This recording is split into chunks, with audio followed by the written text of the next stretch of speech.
Let's mic बयानबाजी। नमस्कार, let's mic बयानबाजी में आपका स्वागत है। आइए नजर डालते हैं आज के कुछ अहम बयानों पर। पाकिस्तान अधिकृत कश्मीर में हालिया विरोध प्रदर्शनों को लेकर जम्मू कश्मीर नेशनल कॉन्फ्रेंस के प्रमुख फारूक अब्दुल्ला ने चिंता जताई है। उन्होंने कहा कि वहां हालात गंभीर हैं और लोगों को कठिन परिस्थितियों का सामना करना पड़ रहा है।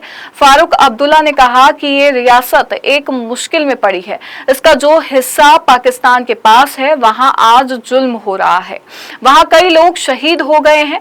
पूरी खबरें मालूम नहीं है और वे संयुक्त राष्ट्र की मानवाधिकार समिति से अपील करेंगे कि वहां जाकर स्थिति का जायजा ले।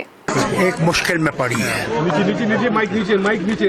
उसका हिस्सा जो पाकिस्तान के पास है वहाँ पे आज जुल्म हो रहा है। वहाँ कई लोग शहीद हो गए। वहाँ की खबरें पूरी तरह मालूम नहीं है और तो मैं तो अपील करूंगा यूनाइटेड नेशंस की ह्यूमन राइट्स कमेटी को कि उन्हें वहाँ जाना चाहिए और वहाँ देखना चाहिए कि उन लोगों के ऊपर कौन सी मुसीबतें आ रही हैं, कि हम लोगों को और सारी दुनिया को ये पता लगे कि वो किस मुसीबत में से गुजर रहे हैं।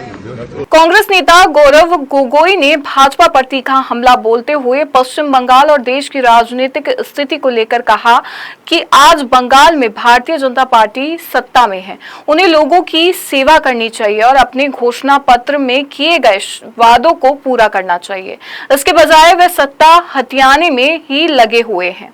जब तक भाजपा सत्ता में रहेंगी देश की मुख्य समस्याओं का समाधान नहीं हो सकता। उन्होंने आरोप लगाया कि लोकतांत्रिक प्रक्रियाओं को कमजोर कर सत्ता हासिल करने की कोशिशें की जा रही है। आज भाजपा की सरकार बंगाल में है, उनको अब लोगों की सेवा करनी चाहिए। जो उन्होंने मैनिफेस्टो में जो वो कहे हैं उस पर अमल करें, उसके बजाय वो सत्ता हासिल करने में वो व्यस्त है। इसी तरीके से मध्य प्रदेश में भी आज लोकतंत्र को खत्म कर रहे हैं। तो जब तक भाजपा रहेगी देश की जो मूल समस्या है, आज के जो मूल आर्थिक समस्या है वो हल होने नहीं वाले। बेशक उनकी सत्ता वो लोकतंत्र तोड़ के बढ़ा ले, पर देश की जो आज के आर्थिक समस्या है, पलायन है, रुपये का जो संकट है, उद्योग का जो संकट है, छोटे व्यापारों का जो संकट है, वो तो हासिल नहीं हो रहा। और प्रधानमंत्री मोदी जी और भाजपा देश के वर्तमान के युवाओं के समस्याओं को हल करने के बजाय अपने ही डोल पीट रहे हैं। इसलिए देश की आर्थिक अवस्था आज इसलिए है। कांग्रेस सांसद इमरान मसूद ने केंद्र सरकार की आर्थिक और ऊर्जा नीतियों को लेकर तीखी प्रतिक्रिया दी है। उन्होंने अंतर्राष्ट्रीय तेल खरीद और घरेलू आर्थिक स्थिति पर सवाल उठाए हैं। अब भारतीय जनता पार्टी अमेरिका के दबाव में रूस से तेल नहीं खरीदेंगे। आप अमेरिका के दबाव में ईरान से सस्ता तेल नहीं खरीदेंगे, लेकिन वेनेजुएला से महंगा तेल खरीदकर देश के लोगों पर महंगाई की मार डालेंगे। उन्होंने कहा कि पिछले 12 वर्षों में प्रति व्यक्ति कर्ज में 4 गुना वृद्धि हुई है और बेरोजगारी की दर भी उच्च स्तर पर पहुंच गई है। मसूद ने आरोप लगाया कि देश का युवा रोजगार के अवसरों के लिए संघर्ष कर रहा है। प्रधानमंत्री जी के मुंह से जो शब्द निकल रहे थे उन्हें देख करके सुन करके यही महसूस हो रहा था, क्योंकि दुनिया में अब कोई तारीफ करने वाला आपकी रहा नहीं, तो अब आप तारीफ अपने मुंह ही कर लीजिए। आपका पिछले 12 वर्षों का जो इतिहास है, 12 वर्षों में जो आपने देश को खड़ा किया है ला करके, एक वो दौर था जब पंडित जवाहरलाल नेहरू को, जिससे आप मुकाबला करने का प्रयास कर रहे हो, पंडित जवाहरलाल नेहरू को देश भूखा नंगा मिला था। देश में न खाने को अन्न था और न तन पे पहनने के लिए कपड़ा बनाने के कारखाने थे, न कोई उत्पादन होता था। नेहरू जी ने ब्लूप्रिंट तैयार किया। नेहरू जी के ब्लूप्रिंट के ऊपर देश तैयार हुआ। नए नए संस्थान तैयार हुए, सिंचाई की व्यवस्था तैयार हुई, बिजली तैयार हुई, इंफ्रास्ट्रक्चर तैयार हुआ, चंद्रयान भेजने का प्रयोग काम शुरू हुआ। ये तो थे नेहरू। और जब नेहरू अमेरिका गए थे तो वहां के राष्ट्रपति नेहरू जी को लेने के लिए प्लेन के गेट पर पहुंचे थे, सीढ़ियों पर भी नहीं, गेट पर पहुंचे थे। नहीं होनी तो तस्वीरें देख लीजिए। उसके बाद राजीव जी गए थे तो रोनाल्ड रीगन छतरी लेकर के राजीव जी को जा रहा था। ये तो आप अपनी हैसियत समझिए कि क्या है। और आप 3 दिन के बाद आपको प्रोटोकॉल मिला था और एक जूनियर ऑफिसर आपको लेने के लिए जाता है, आपने देश को कहां खड़ा कर दिया? आप बता रहे आप विश्वगुरु हैं, आपने कहां खड़ा कर दिया? आपने अमेरिका के सामने घुटने टेक दिए। कमजोर तर प्रधानमंत्री, सबसे कमजोर प्रधानमंत्री पूरा दुनिया के अंदर, आपने अपना आप को साबित कर दिया कि आप अमेरिका के पिट्ठू बन गए, क्योंकि अमेरिका के दबाव में आप रशिया से तेल नहीं खरीदेंगे जो हमारा सदियों से पुराना था। अमेरिका के दबाव में आप सस्ता तेल ईरान से नहीं खरीदेंगे और महंगा तेल वेनेजुएला से खरीद करके देश के लोगों की जेब काटेंगे। अभिनेत्री और भाजपा सांसद कंगना रनौत ने प्रधानमंत्री नरेंद्र मोदी के 12 साल के कार्यकाल को लेकर प्रतिक्रिया दी है। उन्होंने देश की आर्थिक प्रगति और नेतृत्व की सराहना करते हुए कहा कि जब दुनिया युद्ध से ग्रस्त है, हमारे देश की अर्थव्यवस्था तेज गति से बढ़ती ही जा रही है। प्रधानमंत्री के लिए ये शुरुआत है। उनके नेतृत्व में हम अगले दशक को देखते हैं। उनके इस बयान के बाद राजनीतिक और सोशल मीडिया हलकों में चर्चा तेज हो गई है। सरकार जो है, भारतवर्ष जो है, आप देखिए तीसरी सबसे बड़ी इकोनॉमी बनने को आ गया है। आज हमारे नेता जो है वो विश्व के सबसे ज्यादा लोकप्रिय नेता प्रधानमंत्री श्री नरेंद्र मोदी जी को आप देखिए दुनिया सबसे ज्यादा रेटिंग दे रही है। और हमारा जो देश है वो इतनी दुनिया जब युद्ध से ग्रस्त है तो हमारा देश जो है उसकी जो उन्नति की जो दर है, इकोनॉमी बढ़ती ही जा रही है तेज गति से। और प्रधानमंत्री जी के लिए शुरुआत है और हम लोग सब उनके नेतृत्व में आगे की दशक को देख रहे हैं। कांग्रेस नेता सचिन पायलट ने प्रेरणा दिवस के अवसर पर अपने दिवंगत पिता और पूर्व केंद्रीय मंत्री राजेश पायलट को श्रद्धांजलि अर्पित की। इस अवसर पर सचिन पायलट ने कहा कि 26 साल पहले वे हमसे जुदा हुए थे। हर वर्ष की तरह इस वर्ष भी जिस स्थान पर उनका एक्सीडेंट हुआ था, हम वहां उन्हें याद करते हैं और श्रद्धांजलि देते हैं। उन्होंने आगे कहा कि राजेश पायलट हमेशा लोगों को साथ लेकर चलते थे और उनके विचार आज भी प्रेरणा देते हैं। उस स्थान पर जहां उनका एक्सीडेंट हुआ, जहां वो दिवंगत हुए, हम सब हमेशा मिलकर, सब साथ में मिलकर को याद करते हैं, श्रद्धांजलि देते हैं। और निश्चित रूप से जो उन्होंने अपने जीवन में किया और कर दिखाया, जिस संकल्प शक्ति के साथ उन्होंने अपना जीवन जिया, चाहे वो फौज की सेवा हो, चाहे राजनीतिक सेवा हो, लोगों को हमेशा साथ रखा और उनको आज हम याद करते हैं। मैं अपनी तरफ से और सब लोगों की तरफ से उनको याद करता हूँ, स्मरण करता हूँ, श्रद्धांजलि देता हूँ और उम्मीद करता हूँ कि आने वाली पीढ़ी उनके काम से, उनके संस्कारों से प्रेरणा लेकर आगे देश को बढ़ाने में हमेशा मजबूती से काम करती रहेगी। कर्नाटक सरकार में मंत्री प्रियंक खड़गे ने विभिन्न मुद्दों पर अपनी प्रतिक्रिया देते हुए कचरा प्रबंधन, टेंडर, शासन व्यवस्था और राजनीतिक विमर्श को लेकर कहा कि मेरे कौन से सवाल देश विरोधी या कानून के खिलाफ हैं? क्या दिक्कत है? उन्हें जवाब देने दीजिए। अगर हम कचरे के टेंडर में लोगों को धोखा दे रहे हैं तो हमारा पर्दाफाश कीजिए। मुख्यमंत्री का कहना है कि बिल्कुल साफ है कि इसमें कोई घोटाला या गड़बड़ी नहीं है। सरकार का उद्देश्य व्यवस्था को अधिक पारदर्शी और वैज्ञानिक बनाना है ताकि सही लाभार्थियों तक योजनाओं का फायदा पहुंच सके। इसके साथ ही उन्होंने राष्ट्रीय स्वयंसेवक संघ पर भी टिप्पणी करते हुए कहा कि संगठन पर अक्सर झूठा इतिहास और नैरेटिव गढ़ने के आरोप लगते रहते हैं। उन्होंने कहा कि कुछ लोगों को ऐतिहासिक तथ्यों की पर्याप्त जानकारी नहीं है और इसी कारण गलत व्याख्याएं सामने आती हैं। Okay, I'm doing it. So what? Are my questions invalid? Which of my questions are not logical? Which of my questions are not logical? Which of my questions are anti-constitutional? Which are my questions against the law? What is their problem? Let them answer. No.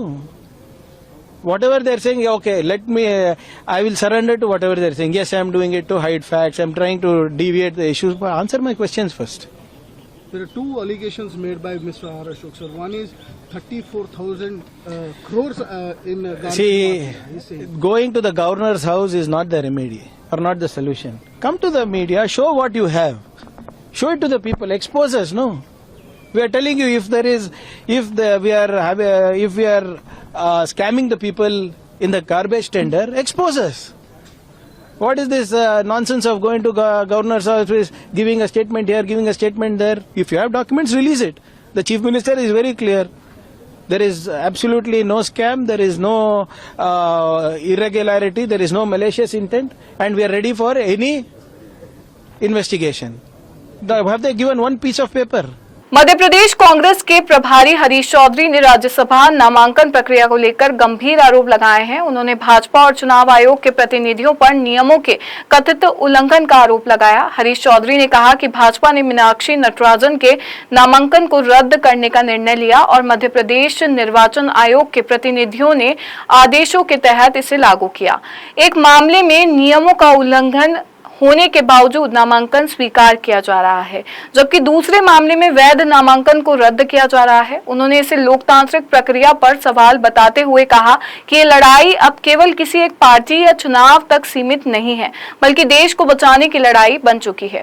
Natarajan जी का नामांकन रद्द करने का फैसला Bharatiya Janata party ने किया और उसके अपने आकाओं को नीचे लागू मध्य प्रदेश के चुनाव आयोग के प्रतिनिधि ने किया। किसी भी प्रकार का प्रावधान नहीं है शोकॉज नोटिस को दर्ज करने का। देश देख रहा है, अंबानी के लिए तो नामांकन गलत होने के बावजूद भी कुचला जा रहा, रौंदा जा रहा नियमों को, और वहाँ बिल्कुल सही नामांकन होने के बावजूद भी रद्द किया जा रहा है। देश देख रहा है ये लड़ाई अब कोई मीनाक्षी नटराजन राज्यसभा के चुनाव और एक राजनीतिक दल के नाते कांग्रेस पार्टी की नहीं, ये देश को बचाने की लड़ाई कई स्टेज आ चुकी है। शिवसेना सांसद संजय राउत ने एक प्रेस कॉन्फ्रेंस के दौरान प्रधानमंत्री नरेंद्र मोदी के 12 साल के कार्यकाल और देश के पहले प्रधानमंत्री पंडित जवाहरलाल नेहरू को लेकर टिप्पणी करते हुए कहा कि नरेंद्र मोदी ने प्रधानमंत्री के रूप में 12 साल पूरे किए हैं, लेकिन इसका मतलब ये नहीं कि देश के पहले प्रधानमंत्री पंडित जवाहरलाल नेहरू को बदनाम किया जाए। उनकी किसी से तुलना नहीं की जा सकती है। एक महान स्वतंत्रता सेनानी थे और उन्होंने देश के लिए अपना जीवन समर्पित किया। नेहरू के कार्यकाल में आज के बड़े कॉरपोरेट समूह मौजूद नहीं थे। राउत ने यह भी कहा कि नेहरू 16 वर्षों तक प्रधानमंत्री रहे, लेकिन कुछ लोग इसे स्वीकार नहीं करते क्योंकि वह उन्हें पहले प्रधानमंत्री के रूप में नहीं मानते। देखो, नरेंद्र मोदी जी को 12 साल हो गए प्रधानमंत्री पद, अच्छी बात है। उसका मतलब ये नहीं कि आप देश के पहले प्रधानमंत्री पंडित नेहरू की बदनामी करें। एक तो आप पंडित नेहरू के साथ किसी की तुलना ही नहीं हो सकती। पंडित नेहरू एक महान स्वतंत्र सेनानी थे। पंडित नेहरू जी का बहुत बड़ा त्याग रहा है। पंडित नेहरू जी ने अपनी पूरी संपत्ति देश को बहाल की है, समर्पित की है। पंडित नेहरू के जमाने में कोई गौतम अडानी नहीं था। दूसरी बात है कि पंडित नेहरू 16 साल प्राइम मिनिस्टर रहे। 15 अगस्त 1947 से, लेकिन मोदी जी और उनके लोग मानने को तैयार नहीं, क्योंकि वो इलेक्टेड प्राइम मिनिस्टर नहीं। अगर उनके कैबिनेट में उस वक्त डॉक्टर बाबा साहेब अम्बेडकर थे, सरदार वल्लभ भाई पटेल गृह मंत्री रहे, उसका मतलब आप सरदार पटेल को पहले गृह मंत्री मानने को तैयार नहीं, डॉक्टर अम्बेडकर जी को आप पहले कानून मंत्री मानने को तैयार नहीं। उनके कैबिनेट में जगजीवन राम जैसे नेता थे और 4-4.5 साल तक वो सरकार चलाई, फिर बाद में संविधान सभा गठित हुई, बहुत सी बातें हैं, लेकिन मोदी ये मानने को तैयार नहीं। तो मैं मानता हूँ आपको अपने नेहरू जी का विक्रम ने तोड़ा है, ना तोड़ सकते। ऐसी ही अपडेट्स के लिए बने रहिए लेट्स माइक के साथ। नमस्कार। आप सुन रहे थे let's mic more than radio. Follow कीजिए हमें हमारे सोशल मीडिया प्लेटफॉर्म्स पर। It's time for news. It's time for more than radio. Presenting the first radio news app, Let's Mic. Let's Mic, a news-based app on your phone where you get to watch and listen news, talk shows, interviews, radio show podcasts. On Let's Mic, you get all relevant information of TV, print, radio, podcast, and digital. Let's Mic talks about every segment of life.